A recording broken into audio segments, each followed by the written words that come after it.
De nombreux autres ont été poursuivis. Lecture du message de Mme Patricia Miralles, secrétaire d'État auprès du ministre des Armées, chargée des anciens combattants et de la mémoire. Journée nationale d'hommage aux morts pour la France pendant la guerre d'Algérie et les combats du Maroc et de Tunisie.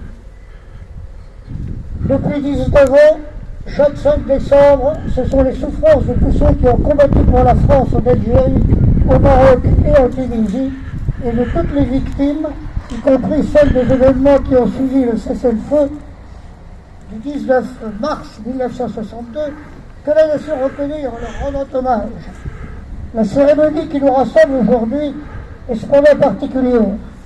Elle vient conclure le cycle de commémoration que notre pays a consacré cette année au 60e anniversaire de la fin de la guerre d'Algérie. Les passions suscitées par la guerre d'Algérie il y a 60 ans ne sont pas éteintes. Il en subsiste des mémoires différentes, divergentes.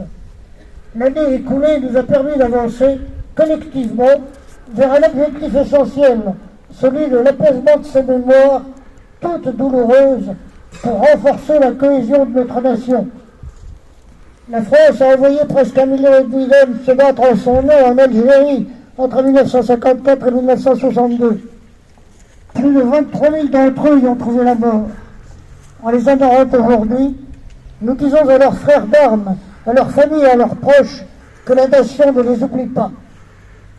Il en est de même des victimes des attentats et des exactions qui ont marqué la période qui a suivi les accords d'Évian, le 18 mars, jusqu'à la déclaration d'indépendance de l'Algérie le 5 juillet, et parfois au-delà.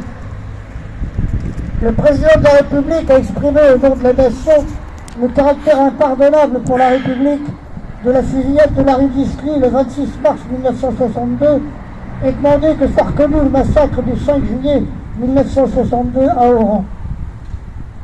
Le sort des harkis et des autres membres des formations supplétives a lui aussi nourri une mémoire douloureuse.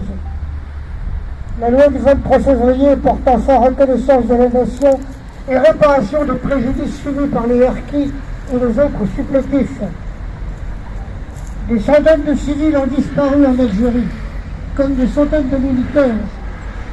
Il y a 3 mois, à Port-Vendre, les noms de 651 hommes et celui d'une femme, tous militaires français qui avaient servi leur pays et dont les destinées ne doivent pas rester perdues, ont été gravés sur un monument qui leur rend hommage. Notre devoir est enfin de dire aux centaines de milliers de rapatriés pour qui la guerre d'Algérie s'est conclue par le déracinement, que la nation reconnaît ce qu'ils ont enduré. Pour eux non plus, la sidération et la déchirure ne se sont pas arrêtées avec les violences d'armée. L'exode forcé, puis la vie en exil dans un pays qui était le leur, mais qui n'a pas toujours su le leur dire, ont longtemps entretenu un sentiment de justice. Le cycle mémoriel et le travail réalisé en cette année du 60e anniversaire de la fin de la guerre d'Algérie nous montrent que nous pouvons et que nous devons continuer à œuvrer à apaiser toutes ces mémoires blessées, sans envie aucune, et en appréhendant le sens de la transmission pour léguer aux générations futures une mémoire qui permettra à la fois de ne jamais cesser d'honorer celles et ceux qui sont morts ou qui ont souffert pendant ce conflit et de renforcer la cohésion de notre communauté nationale. Se dérober à cette tâche reviendrait à condamner nos enfants à perpétuer après nous les souffrances qui furent les nôtres ou celles de nos parents, à alourdir leur mémoire sans l'enrichir ni l'apaiser. Vive la République et vive la France!